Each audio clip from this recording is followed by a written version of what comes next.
Good afternoon, Trader Trev here, PowerEdge Trading. Want to show you how the morning session went. It was a great session. My chart is marked up. I was trading with one of the mentorship members, and so lots of learning and marking up together, just mapping out kind of trade ideas, and then showing how we're using power blocks to read order flow. And so, want to walk you through some of this. Really good morning. Price action in the last 2 days has absolutely been fantastic. Yesterday, we had this big move up. So, Powell wraps up the press conference after FOMC, and we had this big run up. We created some new lows, pulled back, we did some rebalancing down here, and then end of day, we just raced up. And then in the overnight session, we created new all time highs, taking out the previous all time highs. So, coming into chart prep this morning, see, okay, we took out the all-time highs. Definitely an area where we want to start looking for possible reversals. And so this one here, this happened slightly before pre-market, so we didn't take it. I was busy doing some chart markup, but did note it. And it just a textbook power pivot reversal out of our area of interest. Price comes down after taking the high, breaks the 50, we get our pullback, we get our signal here on our power bands telling us exactly when to get in, and price goes full to R for 16 points. So this is ES. So 16 point on ES is a really good move. Great trade. This happened 9:15, just after 9:15 this morning. So if you caught that, trading the power pivot reversal, well done. Then we pulled down. We came into this yellow box here. And again, my chart's not normally this messy, but we did a lot of marking up this morning. And you could see we came down, tested the 200 EMA, also testing into the new day opening gap. But we didn't fill it fully, okay? And then we pulled back into a 15-minute bearish gap.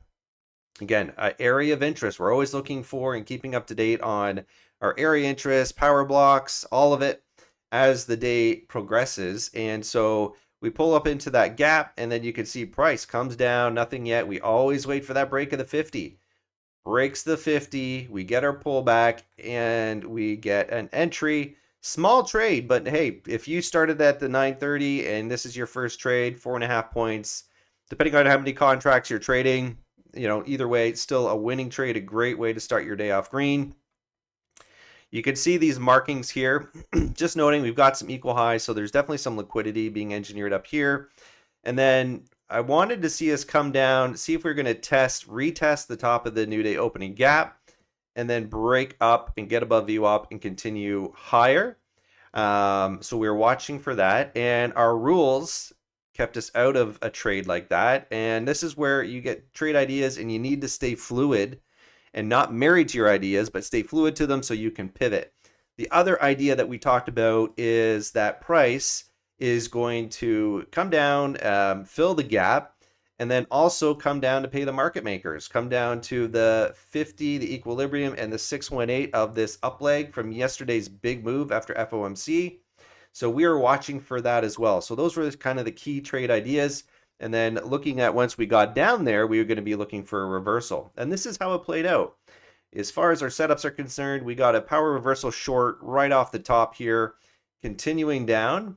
Then we got our, and you can read order flow here. If you're drawing your power blocks, just watch. What is price respecting? Is price respecting the bearish power blocks and violating the bullish ones, or vice versa? And so once you understand how to read the order flow using the power blocks, you can get a really good sense of where price is going, where the trend is, and how to trade it. And so the power pivot also works great for trend continuation. So you can see here, we've got our power block, this down close candle plus the swing low created this high. Price broke below it, came back into it, and we didn't get a signal right away. And we always want to be careful trading into the 200 EMA the first time, because that can often be a retest where we're going to get a reaction. Then we had another pullback, and we didn't get our entry signal until this candle right here. Okay, so this candle right here got our signal. We wait for it to close, and then we enter. Oops, it was one tick below it on the next candle. So you would have been triggered in on this candle here. That went to a full 6 3/4 points. So 2R, PowerPivot continuation short setup worked out great. At this point, we are started to violate the power block short. We put in a new power block here. We come back and we also inverse this power block long. As you can see, price reacted to it, and we get another signal right here for continuation. And there is also a power block. Where is it here? Right here. Okay, so there's a bearish block right in here. Okay, price broke below it, pulled back, gave us a great signal. This one here, 9.5 points on the way down. We have another one here, power block formed, creating a new high. Price comes down, tests the 50. So market makers typically get paid once they come down to the 50 of their leg. So this is when they start getting back into profit. If they were providing liquidity on the other side of the move on the way up. And so here we are pulling back into this power block. And then we get a signal. And so the important thing I want to comment here on these two signals is we had a really good idea of what price was trying to achieve. And so we had on our targets looking for at least the 50, if not the 618 of that up leg from yesterday's post FOMC move. And so here we are, another trade. This one, we're risking 6.5 points to make 13 points.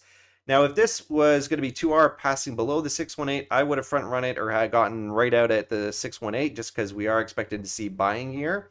And so we get down there. Thankfully, our 2R was just in front of it. And so you can take profit right here, 2R. That trade, another power continuation short. And all we're doing here is we are playing the power blocks that are being respected on the way down. We know where we're rejecting from, right? We're rejecting initially from the all-time highs. Then we're rejecting off of that big, there's an M15 gap there. And then now we're just using the power blocks to send us down to our targets of the 50% and the 618 fib. So once we get down here, the trade idea that we had talked about is, okay, this is where we're going to start looking for a reversal. And sure enough, we see our pattern. Again, our pattern doesn't trigger until we get above the 50% EMA. For some reason, I don't understand it, but when I've backtested and creating the model, we found higher probabilities of the trade working out when we waited for that 50% and then a pullback and go. And so that's what we always look for on the reversals. Pullback's a different story, but on the reversals, you always want to see that touch of the 50 EMA and then look for our entry. And we got it. And so you can see here, this one ran for a full 11.5 points. I may upload these. I actually was recording these two here because those were kind of the big ones of the session. And so keep an eye out for those. I'm going to be uploading those into the shorts. And one other thing I want to comment, a couple things here, is this is our power block that created this high that sent price into the 618 and below it. Then we got a reaction up. And so it would be, you could decide for yourself, hey, like, let's see if we've got a signal here. Yeah, so you got a signal here, very weak signal candle.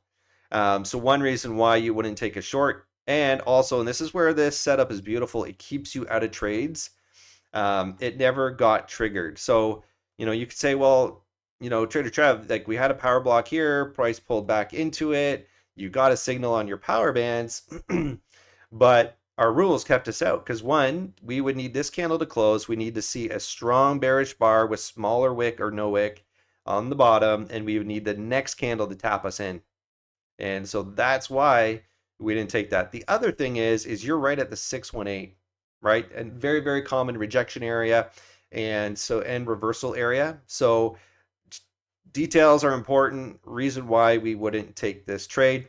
And, thankfully strategy didn't allow you to get in anyways. Even if you didn't see all this, you were kept out of danger if you followed the rules and waited for this candle to close. If you were waiting for a really strong bearish candle, you didn't get it. And also you didn't get tapped in on the next candle.